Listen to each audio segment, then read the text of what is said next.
Mr. Speaker, my challenge for the Deputy Leader of the Labor Party is to explain how petty regulations passed by her government would help child poverty. How would banning products like cuddly somehow help the children of New Zealand? Because the real issues facing our country is how is it that we can make living more affordable for families? How is it that we can secure jobs for New Zealand? And I say to members opposite, one of the things we can do positively is repeal some of the stupid regulations that were passed by the previous government. Now, I knew the government had passed laws to ban light bulb types. I knew they'd passed regulations to tell New Zealanders what size shower heads they're allowed to use. I know they'd passed laws that said you couldn't do DIY work on your own house.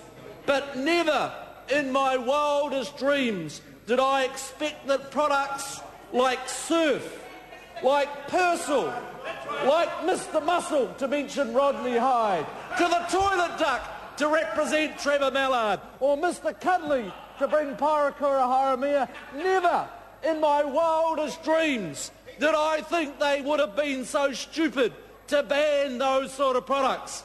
Now, members are chuckling.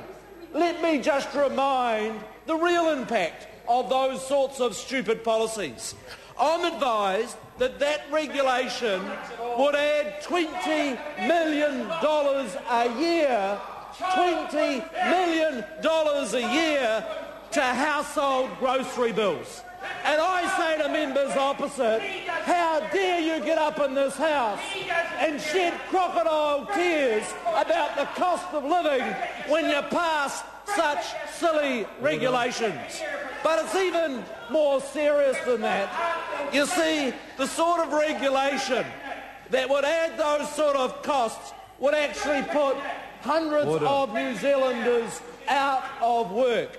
No other country in the world has those regulations, Mr. Speaker. How is the Unilever plant in Lower Hutt that produces products like Surf and Persil able to be internationally competitive with the sorts of stupid regulation that members opposite put onto our law books?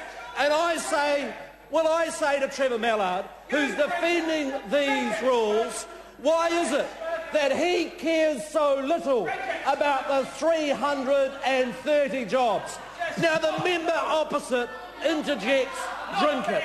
Well, I think that actually does state the difference between members of the government and the members of the opposition.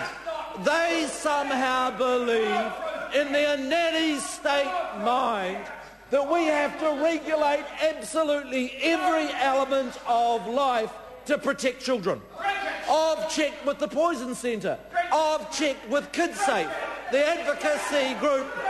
Well, the pathetic interjection from Mr. Mallard, drink it, is he saying that every single product on the supermarket shelves that might cause you harm has to have some special trial-resistant packaging. That's what he's saying, and fair enough, that's what he put in the law books.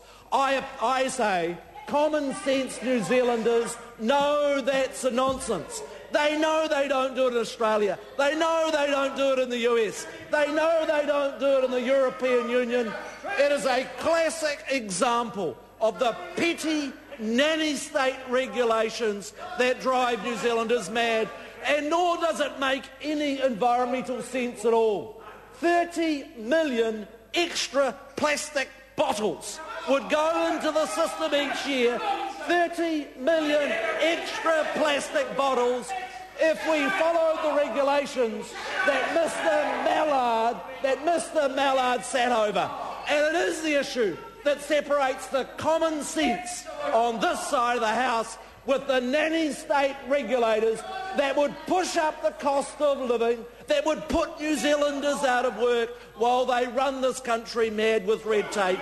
Thankfully, this government's had the common sense to deregulate that sort of nonsense and apply a little bit of common sense to the business of government.